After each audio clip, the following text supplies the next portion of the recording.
Assalamualaikum warahmatullahi wabarakatuh. Alhamdulillahirabbil alamin wassalatu wassalamu ala asyrafil anbiya'i wal mursalin, amma ba'du. Para santri yang saya hormati dan pemirsa dimanapun Anda berada, sebentar lagi kita akan masuki bulan Ramadan, di mana bulan Ramadan ini adalah bulan yang sangat istimewa dibandingkan bulan-bulan yang lain. Karena orang yang bisa meraih kebaikan bulan Ramadan ini, dosa-dosanya akan diampuni oleh Allah Subhanahu wa taala. Di mana Rasulullah bersabda di dalam hadis diriwayatkan Imam Bukhari Muslim, "Man shoma Ramadhana imanan wa ihtisaban, ghufira lahu ma taqaddama min dhanbi." Barang siapa yang berpuasa di bulan Ramadan karena iman kepada Allah dan mengharapkan ridha dari Allah, maka dosa-dosa yang lalu diampuni oleh Allah Subhanahu wa taala. Ini merupakan tawaran yang sangat besar. Dosa-dosa yang kita lakukan sejak kita lahir sampai Ramadan ini tiba, ketika melaksanakan sholat, ketika melaksanakan puasa dengan baik dan sempurna, maka dosa-dosanya diampuni oleh Allah Subhanahu wa taala.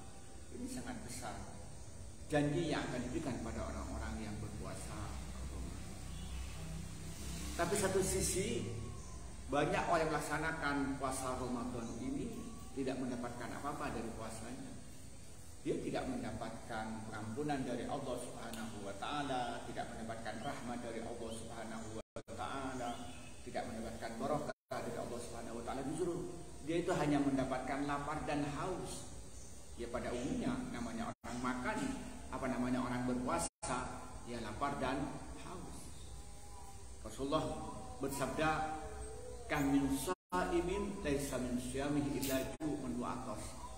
Banyak orang yang berpuasa, dia tidak mendapatkan apa-apa dari puasanya kecuali haus dan lapar. Kenapa ini terjadi? Karena dia itu tidak melaksanakan hak-hak dan kewajiban yang dilakukan bagi orang-orang yang berpuasa. Artinya dia itu secara fikih mungkin tidak batal, tapi secara tasawuf dia itu puasanya dosa. Maka karena itu, untuk kita meraih kebaikan Ramadan ini, agar supaya dosa-dosa kita diampuni oleh Allah Subhanahu wa taala, maka kewajiban kita harus mempersiapkan diri kita baik lahir maupun batin, supaya puasa kita ini sempurna secara zahir dan juga sempurna secara batin. Nah, yang pertama kita mempersiapkan fisik. Bagaimana supaya fisik kita ini sehat di bulan Ramadan sehingga bisa melaksanakan puasa dengan baik dan juga bisa beribadah di bulan Ramadan itu dengan sempurna. Maka cara bagaimana sehat? Maka menjelang Ramadan ini kita ini harus menjaga kesehatan dengan baik. Misalnya kita istirahat yang cukup, bukan berarti istirahat atau main tok, tapi kita bagaimana kita harus mengatur ritme, kapan kita bekerja, kapan kita belajar, kapan kita harus menulis atau mengarang, kapan kita itu baca Quran, kapan kita tidur. Ini kapan kita tidur, kapan kita istirahat, itu kita mengatur sesuai dengan dengan durasi yang diperlukan. Oh, ternyata kita harus istirahat, misalnya kalau yang sudah tua kayak saya ini minimal 6 jam misalnya istirahatnya. Kalau masih muda kayak santri misalnya 4 jam, 5 jam istirahatnya. Tapi bukan berarti istirahat tidur tok gitu ya. Kayak santri zaman sekarang yang dipakai dalil nomuso ini ibadah, tidurnya orang puasa itu ibadah, lu tidur terus, bukan begitu. Tapi bagaimana kita itu ada keseimbangan antara kita bekerja dan kita istirahat, supaya kita ini nanti ketika masuk bulan Ramadan itu prima, sehat betul. Ini jadi kita ini harus menjaga ritme kapan istirahat itu harus dengan baik. Kemudian kedua itu harus menjaga makanan.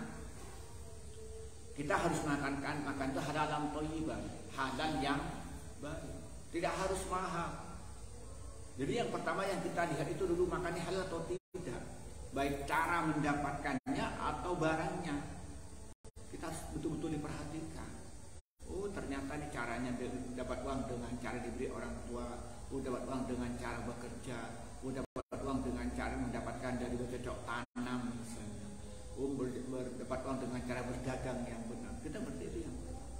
Kemudian juga hal secara zatnya dari makanan itu, maka menghindari makan makanan yang mengandung lemak babi, yang mengandung anjing, atau menghindari makan makanan yang mengandung najis atau mutanajis, menghindari makanan kalau binatang yang tidak disembelih secara syar'i. Kita harus jaga betul-betul halal. Kemudian yang kedua itu thayyiban. Thayyiban itu ya bergizi sesuai dengan kesehatannya. Kata thayyiban ini tidak semua orang itu sama. Orang yang kena diabetes harus kata thayyiban makan makanan yang tidak banyak mengandung manis. Orang yang misalnya kena darah tinggi yang menghindari makan makanan yang darahnya terlalu tinggi, yang mengandung garam yang banyak. Orang yang kena misalnya kolesterol yang menghindari makan makanan yang terlalu banyak berlemak, misalnya contoh sederhana.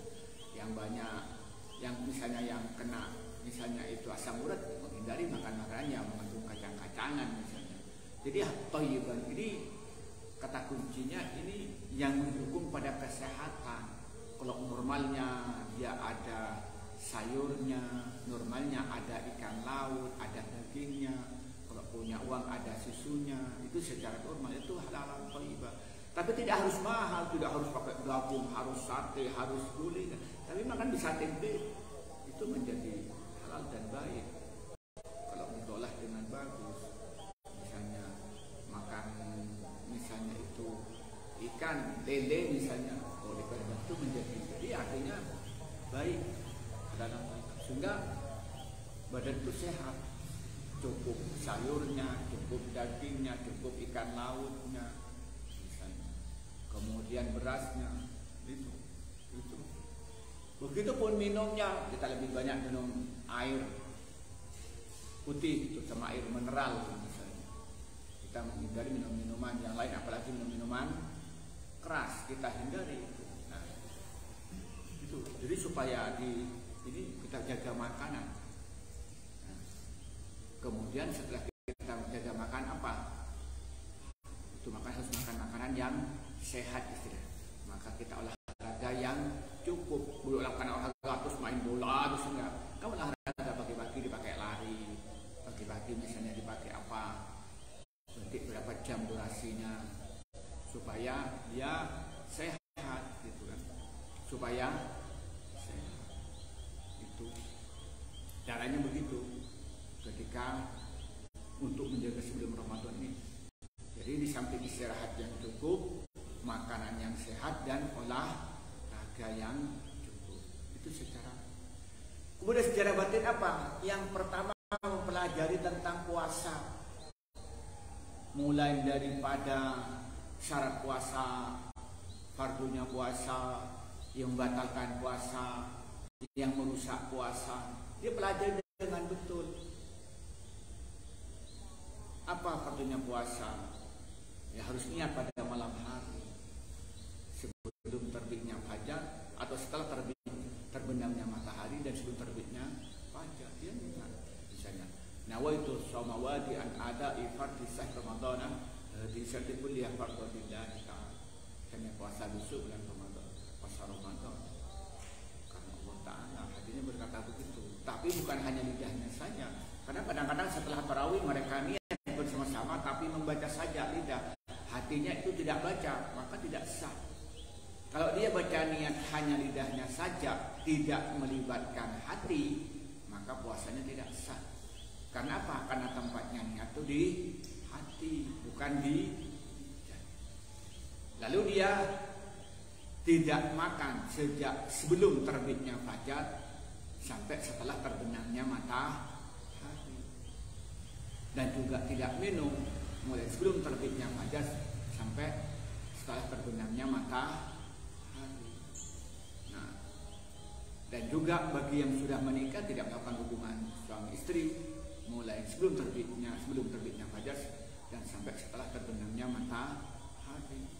Itu gampang-gampang saja kalau hukumnya. Pokoknya tidak masukkan sesuatu yang masuk ke dalam perut. Bisa melalui mulut, bisa melalui hidung, bisa melalui ubun dan dubur. Kalau itu masukkan sesuatu menjadi batal, misalnya merokok, ya jadi batal. Itu bisa jadi batal. Dia makan, minum, ya jadi batal. Makanya benar itu. Yang kedua apa yang membatalkan itu? Yang membatalkan puasa itu, yang melanggar itu, dia makan atau minum atau melakukan hubungan suami istri sebelum terbitnya, sebelum apa di antaranya terbitnya fajar sampai terbenamnya matahari, itu menjadi batal. Yang kedua apa? Dia sengaja mengeluarkan air mani, sengaja nonton film, menghayal atau onani, perempuan masturbasi, itu menjadi batal. Yang ketiga apa? Melakukan hubungan suami istri bagi yang sudah menikah pada siang hari, artinya apa? Setelah terbitnya fajar sampai terbenamnya matahari, itu menjadi batal. Atau sengaja dirinya itu muntah, pokoknya mencium bau yang mendorong muntah, atau sengaja barang yang menjijikkan supaya muntah, nah itu menjadi batal puasanya. Kemudian berikutnya bagi perempuan head atau nifas, maka puasanya menjadi batal. Kita tahu ini sederhana saja, tapi yang ini jadi pahami itu, kemudian juga dipahami lagi apa yang merusak puasa. Secara fikih tidak batal, tapi pahalanya jadi rusak. Apa diantaranya? Yang pertama yaitu riba, ngerasani orang lain, merasani temannya, merasani pemerintah, merasani gurunya, itu menjadi rusak puasanya, pahalanya itu kita pelajari. Nah, kemudian apalagi namimah, adu domba, jadi minta umum gitu ya, itu juga merusak puasa. Apalagi sumpah palsu, sumpah tapi bohong, itu merusak. Kan tidak sekarang orang itu sumpah, apalagi di pasar-pasar itu, yang orang-orang pedagang yang tidak jujur, tidak semuanya, yang tidak jujur itu banyak sumpah palsu. Itu kita hindari, itu yang merusak. Apalagi yang merusak itu ya pacaran. Ada yang pacaran di sini. Jadi kita pelajarin semua. Jadi puasa, pelajari tentang puasa itu. Kemudian secara batin yang kedua apa? Kita melatih untuk suatu perbuatan ikhlas karena Allah. Ikhlas karena Allah. Hatinya mengharapkan ridho dari Allah. Hatinya karena taat kepada Allah. Hatinya itu karena mencintai Allah dan Rasulnya. Itu diikhlaskan kepada Allah. Mengharapkan ridho dari Allah. Itu yang harus dipersiapkan diri sebelum Ramadan tiba. Nah kemudian tidak kalah pentingnya juga itu supaya dirinya itu sudah mulai melatih diri untuk dirinya itu beribadah kepada. Jadi sebelum Ramadan ini tiba ya kita semuanya itu dipelajari, ilmunya harus dipelajari, kemudian tadi fisiknya harus disiapkan. Nah nanti ketika Ramadan itu tiba ya betul-betul melaksanakan puasa dengan sempurna. Maka Imam Al-Ghazali itu bagi orang puasa itu ada tiga. Ada saumul umum, ada saumul khusus, ada saumul khususil khusus. Apa saumul umum ini? Adalah puasa pada umumnya. Ini sekedar tidak makan dan tidak minum dan tidak melakukan hubungan suami istri sejak terbitnya fajar sampai terbenamnya matahari, yang disertai dengan niat puasa sebelum terbitnya fajar. Ini umum. Tetapi realitasnya tetap melakukan perbuatan dosa. Mata yang dilihat yang diharamkan, yang laki-laki melihat cewek, yang melihat cowok, nonton film-film yang diharamkan, telinga juga begitu, mendengarkan riba, mendengarkan omongan orang lain yang tidak baik, kemudian kaki pergi ke tempat-tempat maksiat, kemudian tangan dipakai perbuatan maksiat. Itu namanya saumul umum. Tidak makan, tidak minum, tapi dia itu tidak berpuasa. dari perbuatan dosa kepada Allah, baik hati maupun anggota badan. Itu saumul umum. Nah, orang yang puasa semacam ini tidak akan mendapatkan pahala dari Allah, karena dia tidak melahirkan menjadi orang-orang yang bertakwa. Karena esensi dari puasa ini melahirkan takwa, menghindari segala perbuatan maksiat semata-mata mengharapkan ridho Allah, dan melaksanakan kewajiban semata-mata mengharapkan ridho Allah. Itu imtithal amrillah wa ijtinabun nawahi, itu yang penting gitu. Nah, dan puasa semacam ini yang masuk dalam hadis Nabi, kamil shaimin laisa min syiyamihi illa ju'un wa atas. Banyak orang yang berpuasa di bulan Ramadan itu hanya mendapatkan haus dan lapar. Nah, kemudian yang kedua kata Imam Ghazali, saumul khusus, puasa orang yang khusus, sama tidak makan, tidak minum, tidak melakukan hubungan suami istri, dan juga dia itu niat puasa di malam hari, dia menghindari segala perbuatan maksiat, baik dikerjakan oleh hati maupun dikerjakan oleh anggota badan. Hatinya dia itu tidak merasa benci ke orang, tidak merasa iri pada orang, tidak merasa benci pada orang. Hatinya tidak merasa sombong, hatinya tidak merasa ujub. Kemudian anggota badannya, matanya menghindari perbuatan, mata melihat hal yang diharamkan, telinga menghindari hal yang diharamkan, mendengarkan yang diharamkan. Begitupun lidah menghindari membicarakan yang diharamkan, tangan menghindari pekerjaan yang diharamkan, kaki menghindari melangkah pada tempat-tempat yang haram. Kemudian banyak ibadah kepada Allah Subhanahu wa Ta'ala, salatnya berjamaah, sudah melaksanakan tarawih, melaksanakan witir, baca Quran, itu nama saumul khusus. Dan ini potensi untuk diterima puasanya oleh Allah.